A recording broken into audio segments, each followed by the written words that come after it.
You're leaking. Not the polite kind of leaking that stains a shirt and ruins your day. The catastrophic kind that turns the ground into a red blotter and your brain into a dim flashlight about to flicker out. A hole has been punched into you by someone with bad intentions and even worse aim. And the nearest functioning ER is either dust, overrun, or sitting on the far side of territory where your life expectancy is measured in footsteps. No sirens, no blue gloves, no morphine lullaby, just you. Whatever scraps of civilization are still stuck in your pockets. And the biological clock ticking inside your chest like a countdown no one bothered to warn you about. But here's the good news about bullet wounds. They obey physics more reliably than people do. Muscle tears, vessels burst, pressure drops. Same story, same rules. No matter if you're a hardened scavenger or someone who used to panic over paper cuts. If you know what to do, and if your hands don't shake themselves into retirement, you might keep enough blood inside you to earn another sunrise. Welcome to Apocalypse Medicine, the DIY edition. Step 1. Stop the bleed before your body unsubscribes from life pressure. Real, physical pressure. The universe is already putting emotional pressure on you, so no need to double up. Grab the cleanest cloth-shaped object within arm's reach. Shirt, towel, curtain. Your last clean sock. If you still believe in miracles, now's the time. Fold it thick. Press it down. Hard. Think of smothering a campfire before the wind turns it into a forest funeral. Same logic. You're suffocating the hemorrhage before it decides your internal fluids belong on the outside. Don't lift the cloth to check if it's working. It's not magic. You have a hole. Of course, it's still bleeding. If the cloth soaks through, stack another on top. Don't peel off the first layer. Ripping off clots is like deleting your only backup file. If the wound's on an arm or leg, lift it above your heart. Gravity is free, impartial, and weirdly helpful. Torso wound? Sorry, you're not levitating anything vital today. Just keep pressing. A quick aside, if survival guides had a like button in real life, applying pressure would be it. Quick, simple, and the main reason you're still conscious. Step 2. Tourniquet. When the blood starts pulsing like a broken speaker. If the blood is bright red, rhythmic, and spraying like someone punctured a high-pressure hose, congratulations, you've hit an artery. Less congratulations. The artery is trying to end your season finale early. You need a tourniquet, something about 2 inches wide. Belt, thick fabric strip, dog leash, not a shoelace, not wire. Those cut flesh like they're auditioning for a deli slicer. Wrap it above the wound, between the injury and your heart. Tighten it. Then add a windlass, a stick, screwdriver, pen, and twist until the bleeding stops. It will hurt. That's how biology signs its consent form. Mark the time on skin, wall, anything. A tourniquet buys time, not miracles. After roughly 2 hours, tissue begins dying. Then you're gambling between losing blood and losing a limb. Neither is an ideal plot twist, but the apocalypse doesn't care about reviews. Step 3. Clean the wound, or let infection write the ending for you. If you're still alive, congratulations. Now comes the part where microorganisms apply for squatters' rights inside your body. You need to flush the wound. Boiled and cooled water is best. Bottled water works. Tap water is fine unless the pipes scream when you turn the handle. Pour it hard, not a polite drizzle.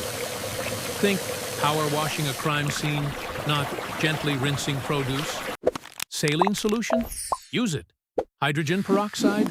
1 round only. Great for fizzing out debris. Terrible for living tissue if you get enthusiastic. Alcohol?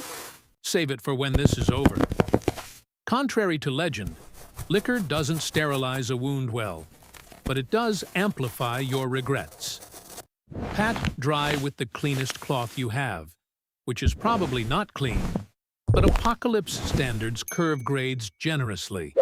If this were a video, this is where I'd whisper, if you're still breathing, go on and hit that subscribe button for continued existence. Step 4. Pack the wound. Because cavities don't fill themselves. If the bullet went through, you have 2 doors to deal with. If it stayed inside, lucky you, you've been gifted an internal souvenir. You need gauze.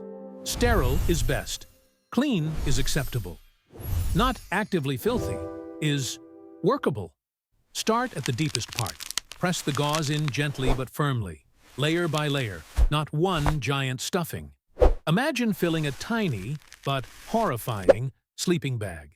The aim is interior pressure. You're controlling unseen bleeding, giving tissue a framework to start rebuilding. Find the balance. Is key. When snug enough to help, the indicator not is green. tight enough to if crush it's too tight, circulation. It will dim red. Think. A handshake from someone who wants to seem confident, but not break your fingers. If there's an exit wound, pack that too. Seal everything with a larger dressing. Medical tape is perfect. Duct tape works. Scotch tape means you're improvising your way into legend. Or the ground. Step 5. Antibiotics. Because bacteria don't care about your character. Arc infection kills more survivors than bullets. Your immune system is strong, but it's not Superman. It's more like a tired bouncer doing his best. If you have antibiotics, amoxicillin, doxycycline, anything broad spectrum, start the course. Follow the dosage. Don't skip because you feel better. That's the biological equivalent of leaving a comment saying first and then disappearing forever. No antibiotics? Go medieval with science's blessing. Real honey, not syrup in a novelty bottle, has antimicrobial properties. Smear it onto the wound before dressing. Garlic paste in oil works too. Sure, you'll smell like an abandoned pizzeria, but trade-offs keep you alive. Step 6. Watch for shock. The body's most dramatic plot. Twist shock is your body throwing a tantrum. It drops blood pressure, scrambles your brain, and ends lives faster than most bullets do. Look for signs. Pale skin, rapid pulse, shallow breaths, confusion, cold sweat. If you notice you're confused, well, that's confirmation. Lie down, raise your legs, warm yourself. Sip water slowly, not gallons. Your digestive system has clocked out for the evening. Why any of this works? Science edition with minimal yawning. Your body is already attempting repairs. Clots are tiny biological sandbags plugging breaches. Pressure helps them form. Tourniquets halt blood flow to buy time. Packing creates internal compression and scaffolding. Antibiotics, or honey and garlic, suppress invaders until your immune system rallies. Survive the first hour, and your odds skyrocket. Survive the day, and you're officially inconveniencing death. Final note, before you stand back up. Look at you. Bleeding slowed. Wound filled. Breath steady-ish. In a dead world, that counts as a win. If the pain eases and fever never arrives, congrats, you did it. If the wound swells, reddens, or smells like a crime no one wants to investigate, then you fought hard. Out here, effort still counts for something. Either way, get moving. You've got a bullet to dig out later, or a grave to outrun. And hey, if this guide just bought you a few extra minutes of life, consider it the universe's way of nudging you to like, comment, and subscribe. Survival often depends on sending signals, after all.